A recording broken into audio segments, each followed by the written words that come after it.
আসসালামু আলাইকুম। আশা করি যে যেখানে আছেন সবাই ভালো আছেন, আমরাও ভালো আছি।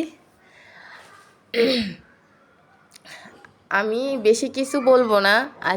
আমি আজকে আপনাদের একটা কাহিনী শোনাবো, মা আয়েশার জীবনের কাহিনী, যেটা আমার স্বামী আমাকে শোনাইছে। আমি চাই আপনারাও শুনেন। বিসমিল্লাহির রহমানির রহিম।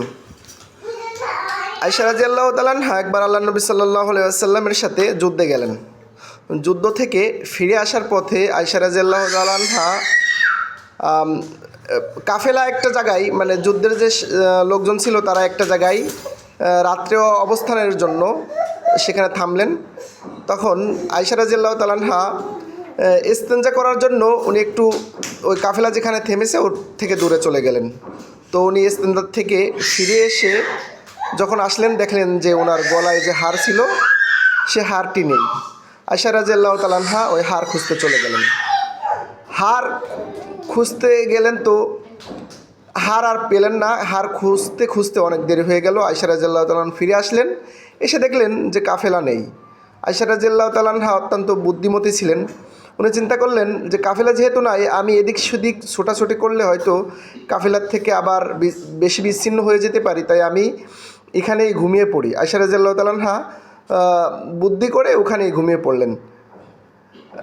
এবার কাফেলার একেবারে কাফেলার পিছনে নিযুক্ত ছিল এক সাহাবী।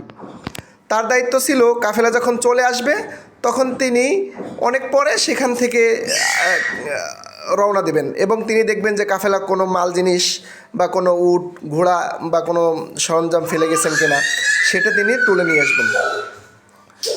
তো ভোরবেলার দিকে যখন ওই সাহাবা দেখতে গেলেন যে কাফেলা কোনো কিছু ফেলে গেছে কিনা, তখন দেখলেন যে একজন মহিলা ওখানে ঘুমিয়ে আছে। উনি কাছে যেয়ে দেখলেন যে তো আয়েশা রাদিয়াল্লাহু তাআলা আনহা আল্লাহ নবী সাল্লাল্লাহু আলাইহি ওয়াসাল্লামের স্ত্রী। তখন যেহেতু তিনি পর্দারাত নাজিলের আগে আয়েশা রাদিয়াল্লাহু তাআলা আনহাকে দেখেছিলেন, তাই তিনি আয়েশা রাদিয়াল্লাহু তাআলা আনহাকে দেখে চিনে ফেললেন। তখন তিনি বললেন যে ইন্না লিল্লাহ, এ তো আম্মাজান আয়েশা রাদিয়াল্লাহু তাআলা আনহা। তো ওনার ইন্না লিল্লাহ বলার কারণে এই আওয়াজ আয়েশা রাদিয়াল্লাহু তাআলা আনহার কানে গেল। আয়েশা রাদিয়াল্লাহু তাআলা আনহার ঘুম ভেঙে গেল। আয়েশা রাদিয়াল্লাহু তাআলা আনহা তাড়াতাড়ি চাদর দিয়ে ওনার মুখটা পেঁচিয়ে নিলেন। তখন ওই সাহাবা কী করলেন, উনি ওনার উটকে নিচু করে দিলেন। আয়েশা রাদিয়াল্লাহু তাআলা আনহা ওনার উঠে পড়লেন। সাহাবা উট টানতে টানতে কাফেলার সাথে আবার মিলিত হলো। এই দেখে কাফেলার এবার যারা মোনাফেক ছিল তারা প্রোপাগান্ডা শুরু করে দিল যে এই যে আয়েশা এবং ওই সাহাবা এত সময় একা একা কোথায় ছিল, তারা নিশ্চয়ই কোনো অপকর্ম করেছে। এই প্রথমে কয়েকজন মুনাফিক যখন শুরু করলো, এর সাথে কয়েকজন মুসলমানও, যেমন মিস্তার রাদিয়াল্লাহু তাআলা আনহু সহ আরও কয়েকজন মুসলমানও, হাসান বিন সাবেত সহ কয়েকজন মুসলমান সাহাবা এই প্রোপাগান্ডার সাথে শরিক হলো। তারা এবার একে অপরের কানে দিতে দিতে এই কথা বলতে লাগলো যে আয়েশা এবং ওই সাহাবা হয়তো বেবিচার করেছে। এদিকে আয়েশা রাদিয়াল্লাহু তাআলা আনহা সফর থেকে ফিরে উনি অসুস্থ হয়ে পড়লেন। দীর্ঘদিন যাবৎ উনি বাসা অসুস্থ। পুরো মদিনা ছড়াই গেল যে আয়েশা এবং ওই সাহাবা অপকর্ম করেছেন। দর্শক, একদিন আয়েশা রাদিয়াল্লাহু তাআলা আনহা তার খাদেমা একজন মহিলা সাহাবাকে নিয়ে রাত্রে আবারও ইস্তেঞ্জার জন্য যখন বের হলেন, তো ওনার সাথে যে খাদেমা ছিল সে নিজের চাদরে বেঁধে চাদরে পা পেঁচিয়ে উনি পড়ে গেলেন। তখন হাসান রাদিয়াল্লাহু তাআলা আনহুকে গালি দিলেন। মুখ থেকে অমনি গালি বের হয়ে গেল হাসান রাদিয়াল্লাহু তাআলা আনহুর জন্য। আয়েশা রাদিয়াল্লাহু তাআলা আনহা বললেন যে সাবধান, হাসান তো বদরি সাহাবী, আরেকজন বদরিকে তুমি কীভাবে গালি দিচ্ছ? তখন আয়েশা রাদিয়াল্লাহু তাআলা আনহার খাদেমা ওই মহিলা বলল যে মা, আপনি কি জানেন না হাসান কী করছে? আপনি তাকে বদরি সাহাবী বলছেন, আপনার নামে এরকম, আপনি নাকি অমুক সাহাবার সাথে বেবিচার করেছেন। আয়েশা রাদিয়াল্লাহু তাআলা আনহা এই কথা শুনে উনি একেবারে কেমন যেন আসমান ওনার মাথার উপরে ভেঙে পড়ল। উনি চলে আসলেন, এসে আল্লাহ নবী সাল্লাল্লাহু আলাইহি ওয়াসাল্লামকে প্রশ্ন করলেন যে আপনি কি মনে করেন এই ব্যাপারে? পুরো মদিনা নাকি আমার ব্যাপারে কথা বলতেছে। আল্লাহ নবী সাল্লাল্লাহু আলাইহি ওয়াসাল্লাম বললেন, আয়েশা দেখো, আল্লাহ অত্যন্ত ক্ষমাশীল, তুমি যদি কোনো খারাপ কাজ করেও থাকো তাহলে তুমি আল্লাহর কাছে ক্ষমা চাও। আয়েশা রাদিয়াল্লাহু তাআলা আনহা এই কথা শুনে উনি নিজেকে আর সামলায় রাখতে পারলেন না। উনি ওই সারা রাত কান্নাকাটি করলেন এবং রাত্রি উনি বলেন যে আমার এক মুহূর্ত আমার চোখে ঘুম আসেনি এবং এক মুহূর্ত আমার চোখের পানি ফুরায়নি, আমার পানি সারা রাত আমার চোখ দিয়ে পড়তেই তালে ছিল। এবং পরের দিনও সারাদিন আয়েশা রাদিয়াল্লাহু তাআলা আনহা কান্নাকাটি করলেন এবং আল্লাহ নবীকে বললেন যে আপনি যদি চান তাহলে আমি আমার মা বাবার কাছে চলে যাই। আল্লাহ নবী সাল্লাল্লাহু আলাইহি ওয়াসাল্লাম অনুমতি দিলেন, আয়েশা রাদিয়াল্লাহু তাআলা আনহা ওনার মা বাবার কাছে চলে গেলেন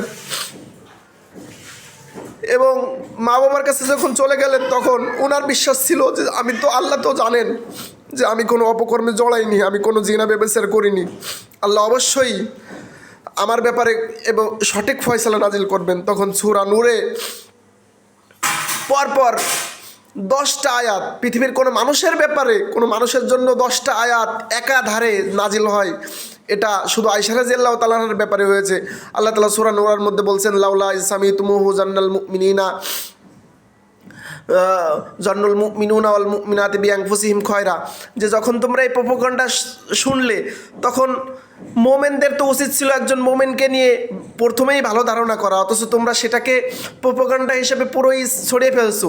এভাবে 1, 2, 3 করে 10টা আয়াত আয়েশা রাদিয়াল্লাহু তাআলা আনহার চরিত্রের ব্যাপারে আল্লাহ তাআলা সার্টিফিকেট দিলেন যে আয়েশা কোনো অপকর্ম করেনি। দর্শক, আমি এই ঘটনার দ্বারা এতটুকু, আমি পুরো বুখারী শরীফে এই ঘটনাটা প্রায় 2 পৃষ্ঠা বা 1.5 পৃষ্ঠা ব্যাপী এই ঘটনাটা এসেছে, আমি পুরোপুরি আপনাদেরকে বলতে পারিনি। তবে আমি এতটুকু বলতে চাচ্ছিলাম যে আয়েশা রাদিয়াল্লাহু তাআলা আনহার যে সময় যে আল্লাহ ছিল সে আল্লাহ তো এখনও আছে। আমরা যদি কোনো বিপদে পড়ি তাহলে আমাদের ফার্স্ট ভরসা হয়, বর্তমান আমাদের হয় অমুক নেতা তমুক নেতা, অমুক অফিসার তমুক অফিসার, কিন্তু আমাদের উচিত যে কোনো অফিসার বা কোনো নেতার কাছে নয়, আমাদের ফার্স্ট ভরসা এবং সব থেকে প্রথম ভরসা এবং লাস্ট ভরসা হবে আল্লাহ তাআলা। আপনি আল্লাহর উপর ভরসা করেন, আল্লাহ দেখবেন একেবারে পানির মতো আপনার সমস্যাকে আল্লাহ তাআলা সমাধান করে দেবেন। যেমন আয়েশা রাদিয়াল্লাহু তাআলা আনহার ব্যাপারে কিয়ামত পর্যন্ত যদি কোনো মানুষ ওনার ব্যাপারে প্রোপাগান্ডা করে, সে শুধু গুনাহ হবে না বরং সে কাফের হয়ে যাবে। কারণ আয়েশা রাদিয়াল্লাহু তাআলা আনহার ব্যাপারে যদি কেউ কোনো ধরনের সন্দেহ করে যে আয়েশা রাদিয়াল্লাহু তাআলা আনহার বয়স তো ছিল মাত্র 18 বছর, সে সময় আল্লাহ নবী সাল্লাল্লাহু আলাইহি ওয়াসাল্লাম মারা গেছে, তো পরবর্তীতে আয়েশা রাদিয়াল্লাহু তাআলা কী করেছেন, তার তো জৈবিক চাহিদা ছিল, এই ধরনের কোনো কথা বললেই, কোনো সন্দেহ করলেই সে আর মুসলমান থাকবে না, তার কালিমা পড়ে মুসলমান হওয়া লাগবে। কারণ কোরআনের 10টা আয়াতে ওনার সার্টিফিকেট দিয়েছে কিয়ামত পর্যন্ত আয়েশা রাদিয়াল্লাহু তাআলা আনহার ব্যাপারে কেউ কোনো কলাম ধরতে পারবে না। দর্শক, আমি এটাই বলতে চাচ্ছিলাম যে আমাদের সব সমস্যার সমাধান আয়েশা রাদিয়াল্লাহু তাআলা যেমন আল্লাহর কাছ থেকে নিয়েছিলেন, আমাদেরও সেরকম সমাধান আল্লাহর কাছ থেকে নেওয়া উচিত।